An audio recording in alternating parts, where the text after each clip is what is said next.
সৌভাগ্যের এরকম একজন মানুষকে সান্নিধ্য পাবো আমি আমার দল থেকে, সৌভাগ্য।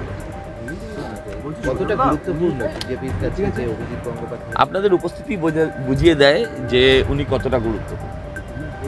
আপনাদের উপস্থিতি সকাল থেকে এটাই বুঝিয়ে দেয়।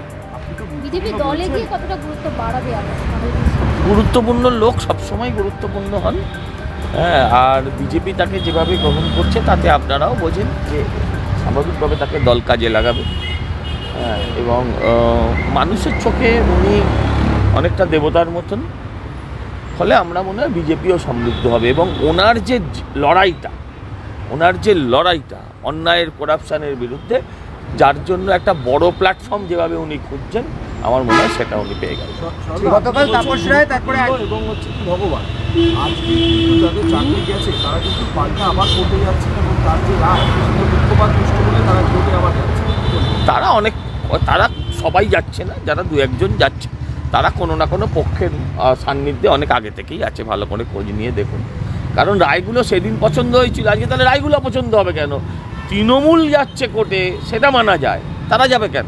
পরপর দুজন বিজেপিতে যোগদান হতে পারে কালকেও কেউ। অত্যন্ত গুরুত্বপূর্ণ।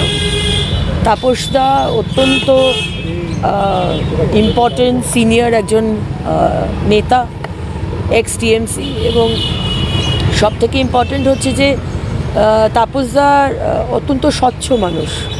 টিএমসির মধ্যে মানে ওই বড় হাই ড্রেনের মধ্যে থেকেও এত স্বচ্ছ থাকা, তাই জন্যই আমাদের পার্টি পিক অ্যান্ড চুজ করে এরকম নেতৃত্বকে আসতে দিচ্ছেন। এটা কিন্তু ভাবার কোনো কারণ নেই কি যে চাইবে সেই বিজেপিতে জয়েন করবে। তাপসদা অত্যন্ত সিনিয়র, অত্যন্ত সম্মানিত এক ব্যক্তি, সবাই সম্মান করেন, যে কোনো পার্টির মানুষ তাকে সম্মান করে। আর জাস্টিস গঙ্গোপাধ্যায়ের ব্যাপারে তো আলাদা করে কিছু বলার নেই, আমি প্রথম দিন থেকেই বলে আসছি, এবং বাংলার মানুষ যে শ্রদ্ধা, যে ভরসা, যে সম্মান ওনার ওপর আছে, আজকে ওনার মতো মানুষ আমাদের পার্টিতে জয়েন করছেন, আমরা উচ্ছ্বসিত। এখন দেখুন, আমি যদি বলি সূর্য পূর্ব দিকে ওঠে, আপনি আমার হাজার বিরোধী হলেও বলতে পারবেন যে সূর্য পশ্চিম দিকে ওঠে।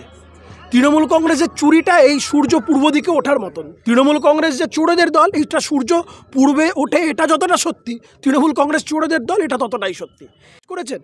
আমার প্রশ্ন, একটা লজিক্যাল মানুষ এই কথার উত্তর দিতে পারবেন। এখন সমস্যা হচ্ছে তৃণমূল কংগ্রেস যে চোরেদের ধরা পড়েছে, যত চোর ধরা পড়েছে সমস্ত চোরেদের সাথে ডাইরেক্ট যোগাযোগ তৃণমূল কংগ্রেসের। অন্য কোনো রাজনৈতিক দলের কিন্তু এখন অবধি কোনো ব্যক্তিত্ব ধরা পড়েনি যে এই চুরির সাথে জড়িত।